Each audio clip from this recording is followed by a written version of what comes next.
प्यारे बच्चों, आज हम हिंदी में पाठ 4 पढ़ेंगे। पाठ का नाम है मौसी और इस पाठ के लेखक हैं श्री भीष्म साहनी जी। इस कहानी में एक स्त्री के मानवीय लगाव और स्वभाव का वर्णन है, जो सबके सुख दुख में शामिल होती है।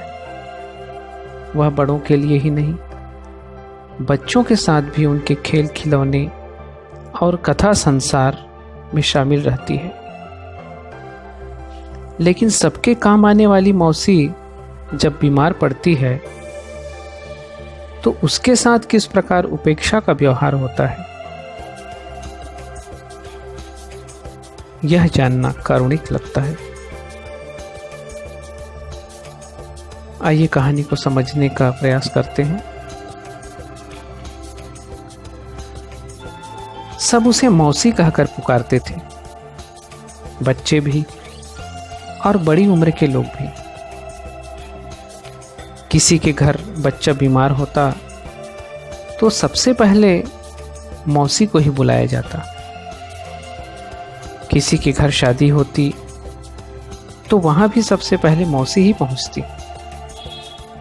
दिन भर मोहल्ले में कभी एक के घर तो कभी दूसरे के घर मौसी बैठी नजर आती। कभी किसी के घर के आंगन में बैठी लड़की के बाल काट रही होती तो कभी किसी के घर की छत पर शलजम की कतलियां सूखने के लिए डाल रही होती। जब चंदू की बहन की शादी हुई तो मौसी दिन भर दुल्हन की हथेलियों पर मेहंदी के बेल बूटे बनाती रही। रोज दोपहर ढलने पर मौसी नीम के पेड़ तले पहुंच जाती थी। वहां सभी बच्चे खेला करते थे। मौसी को बच्चों के साथ खेलना, उन्हें कहानियां सुनाना, चुटकुले सुनाना बहुत पसंद था। जब शाम हो जाती और बच्चे खेलकर थक जाते तो मौसी को घेर कर बैठ जाते,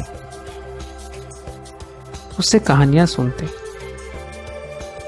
आज मुझे जितनी कहानियां याद हैं, तोता तोती की कहानी, काठ के घोड़े की कहानी, सुंदरबाई की कहानी, वे सब मैंने मौसी के मुंह से ही सुनी थी। मौसी मैला सा दुपट्टा ओढ़े रहती थी और उसके हर कोने में कुछ न कुछ बंधा रहता था। किसी कोने में थोड़े से चने, किसी में टिकिया, किसी में दाल फुलियां। मौसी दुपट्टे के छोरों को खोलकर हम सबकी हथेली पर थोड़ा थोड़ा चना चबेना रख देती।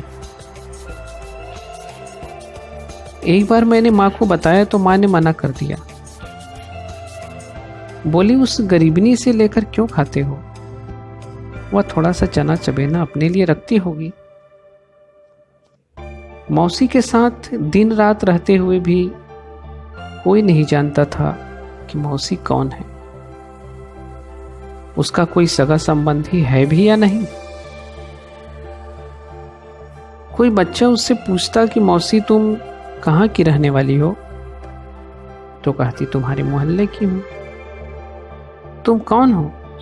तो कहती तुम्हारी मौसी। तुम्हारे बेटे बेटियां कहाँ हैं? तो उनकी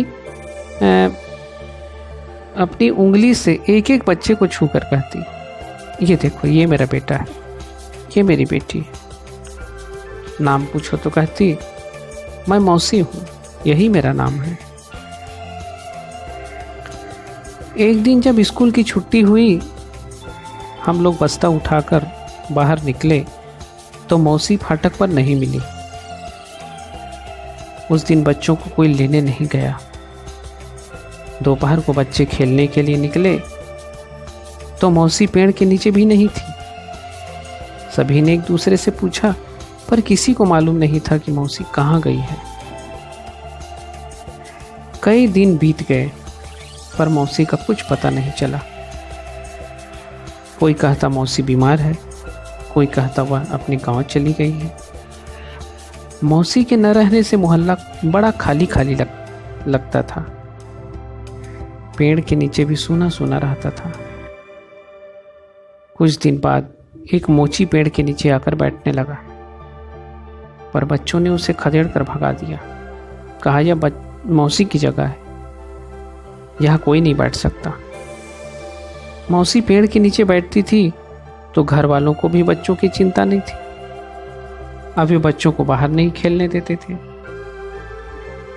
एक दिन हम मौसी की खोज में घूम रहे थे, तभी हमें एक मकान के अंदर से ऊंची ऊंची बोलने की आवाज सुनाई दी कि हमने ठेका तो नहीं ले रखा है मौसी, 20 दिन से तुम यहां पड़ी हो, अब तुम किसी दूसरे के घर चली जाओ। मौसी का नाम सुनकर हम सब ठिठक कर खड़े हो गए। बंद दरवाजे की दरार में से अंदर झांक कर देखा, आंगन में मौसी एक खाट पर लेटी थी। बाल उलझे हुए थे और चेहरा पीला और सूखा हुआ था। उसके पास ही खड़ी एक औरत उसे डांटे जा रही थी। हमें बहुत गुस्सा आया। मैंने घर लौटकर माँ से कहा तो वह बोली, बिज्जू की माँ कहाँ तक उसे अपने पास रख सकती है, मौसी उनके घर में काम तो नहीं करती। मगर माँ वह तो सबका काम करती है। हाँ बेटा, मगर वह किसी के घर नौकरी तो नहीं करती। बात मेरी समझ में नहीं आई, पर मैं चुप हो गया। दूसरे दिन हमारा हॉकी का मैच था। हम खेलकर लौट रहे थे। रास्ते में पुल पड़ता था। हम बातें करते आ रहे थे। एकाएक हमने मौसी को पुल पर बैठे देखा। पास में एक छोटी सी गठरी और लाठी रखी थी। मौसी को देखते ही हम सब उसे घेर कर खड़े हो गए। थोड़ी देर तक मौसी के पास बतियाकर लड़के आगे बढ़ गए, पर थोड़ी दूर जाने पर मुड़कर देखा तो मौसी पुल पर बैठी रो रही थी। उसकी आंखें ऐसी छलछलाई थीं कि आंसू थमने में नहीं आते थे। सहसा सभी लड़के लौट पड़े। हम तुम्हें कहीं नहीं जाने देंगे मौसी, तो हमारे साथ वापस मोहल्ले में चल, सब ने एक स्वर में कहा। मौसी बोली, नहीं बेटा, अब मुझे जाना ही है। पर लड़के ना माने। 2-3 जने भागकर सड़क पार गए। जहां एक दुकान के सामने खाट बिछी थी, वे खाट उठा लाए।